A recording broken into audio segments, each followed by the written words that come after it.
My son Simon, he is 16, moved out of the room he used to share with his little brother and got his own room a few months back. Ever since, he's been complaining about his mom barging in without knocking and interrupting his sleep and studying. Sometimes when he's changing. I know that she's his mother, but he says he's got his own room and has a job and is learning to become an independent adult, but doesn't feel like his privacy is being respected even when that's his mom. He says he's not a kid anymore and is entitled to at least get a knock on the door before she comes in. He was getting tired of her not listening to him, so he came to me and said, "Dad, you need to help me set some clear boundaries with Mom." So I spoke to her about her need to knock before entering Simon's room. She was like, "What? And no, we're family, not strangers. Do you really expect me to foolishly knock on the door 5 times a day? That's ridiculous. Also, the knocks doors in their own home?" I told her my family, for instance. She made a face, then went on a rant about how my family hate each other's and the way they treat each other's like they were strangers is shameful. I told her family or strangers, it's about respecting one's privacy. We had an argument about it and I told her if she wasn't going to stop with the barging and refuse to knock on the door before entering, then our son will get a lock. She did it again at 11 p.m. She barged in when our son was asleep. He jumped up because he got scared.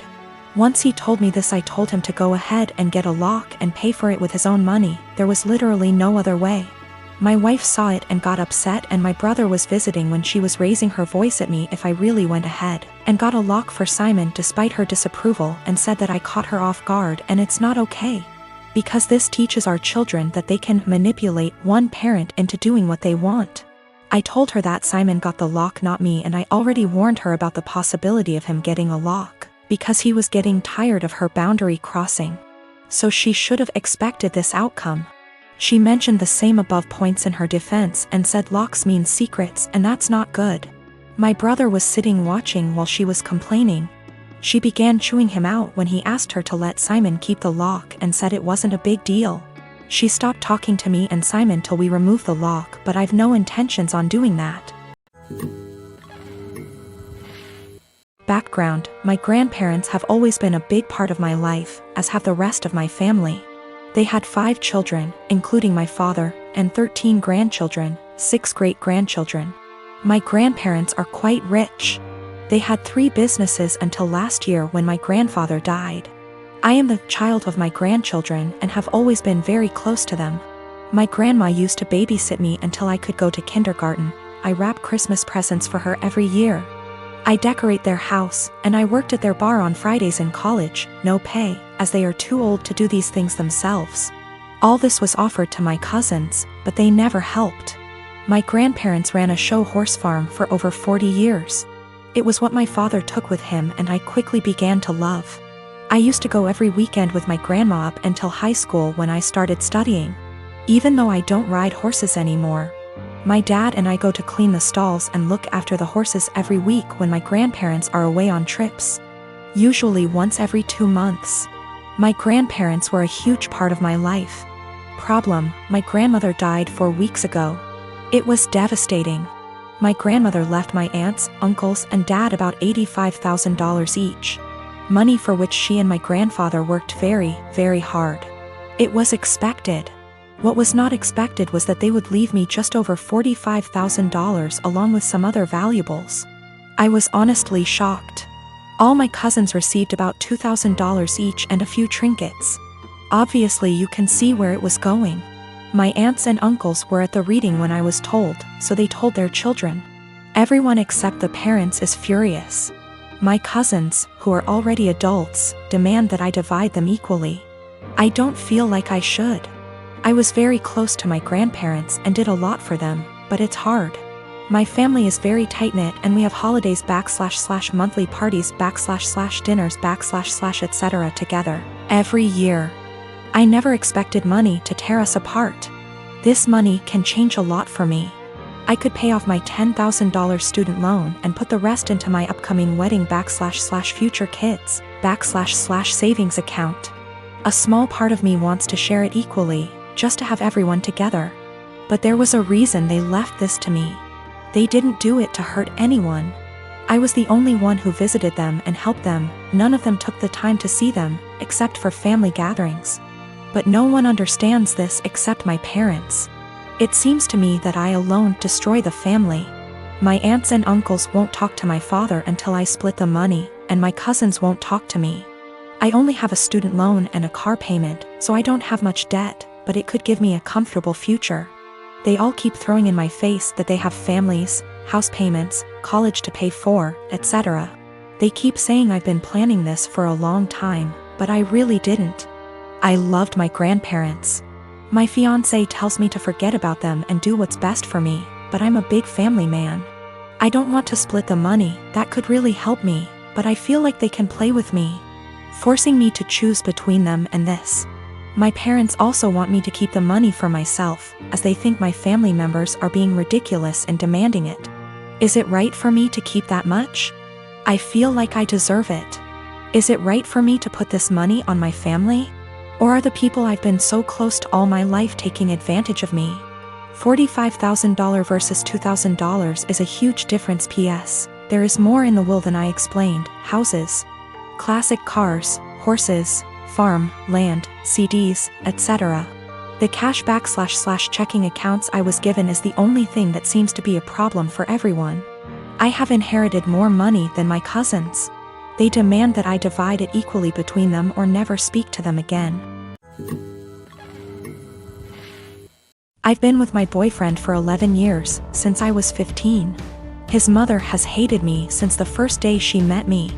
She hated me due to my ethnicity, Kosovan Albanian. She hated me due to my career. I work as a model, and she decided that makes me an empty-headed, vain, shallow person. Then when I told her I still planned to go to university alongside my career, she said I was doing it to impress my boyfriend. I've since left uni with a distinction, and her new reason to hate me is I try too hard. She has also insisted I've cheated on him throughout our entire relationship, which is a ridiculous claim. I've never even kissed another man in my whole life. I have zero desire to cheat and never will. Late last year, she attempted to void the insurance on my boyfriend's motorbikes. She tried to do this under my name, so hypothetically, when he was arrested for riding with no insurance and called his insurance company, I'd get the blame. After this happened, my boyfriend and I agreed to cut her out, however it hasn't stuck. She left my boyfriend alone and respected his wishes for NC, but she's continued to contact and harass me. This leads to the last few weeks. My boyfriend works as a motorcycle test rider, and he got in an awful motorbike crash while working. As such, I now need to care for him. I'm okay with that, and I'm focusing on seeing it as an opportunity for us to get closer. It's been nice, honestly. However, his mother has been awful to me. She's called me litany of terms. From things as tame as stupid to things as awful as a nasty Serbian half-breed. I'm not Serbian, and she's well aware that calling a Kosovan a Serb is offensive. I tried to block her, so she started making new iMessage accounts and began to continuously harass me via those accounts. Then came Friday night. The police turned up at our door. I was pretty confused and was quickly told they were there to do a welfare check as they'd received multiple claims of horrific abuse I was apparently putting my poor boyfriend under. Obviously, they quickly discovered he was fine, albeit grumpy, and they left. I know for a fact it was his mother. Some of the details the police mentioned made that obvious. I'm now at a point where I've realized I literally cannot do this. I'm going to press charges against her for the insurance and harassment. It's a crime in the UK. And I'm likely going to sue her for damages. For the sake of my mental health, I need to do this. I don't want to be a victim, and she needs to be forced to stop. I have mentioned my intentions to her if she doesn't back off, and she's pretty much mocking me and saying I won't. I absolutely will. I just feel like this morally may make me an awful person. She sucks, I know this. However, she's old and miserable enough as is, and I feel like doing this may ruin whatever small amount of life she has left. It feels like it may be too far. I really don't know though, and I genuinely cannot be objective here. I am currently divorced from my ex Thomas of 30 years. We ended up seeing a lawyer to help with dividing stuff. Everything was pretty much wrapped up till he said he no longer wanted any part of our kids' lives. I didn't argue with him about it, since I already know what it's like having a parent who doesn't want you around, or wants to be in your life. I asked what he wanted me to tell the kids, and he just said, "Whatever you think is best, I don't care." I don't want to parent anymore. Everything was in agreement and signed with no fuss. A few weeks later I get a call from my ex Mill asking if we could meet each other. When I came over she broke down crying and begging to let my ex see his kids again. I was confused about what she meant because not once did he contact me after meeting the lawyer. She went on about how my ex said he really missed them and that I was just a petty B*TCH for taking full custody. Also that he was crying for days about it. I told her my version of events and she called it BS, saying her son wouldn't lie like that, especially not about his kids. Then I decided to call him in front of her. He didn't know she and I were meeting that day. I said, "Hey, has a soccer game in a few days," which he did, and I was wondering if you wanted to go? I know he'd really love it and be happy to see you. He instantly said no. I already said I'm not doing this anymore. I asked, well, how do you think this is going to affect Denise, his mom? She is over the moon about them. He just said she loves me more than the kids, so I doubt this will be an issue for her. After a bit more talking we finally hung up. Ex-Mill was straight-faced and nodded at everything that just happened. She asked me to leave and said we would be in touch. Later that day I got a call from my ex saying how it's my fault he was kicked out of his mom's house, and possibly will be taken off her will. Also that none of his family members will talk to him because of what ex-Mill heard.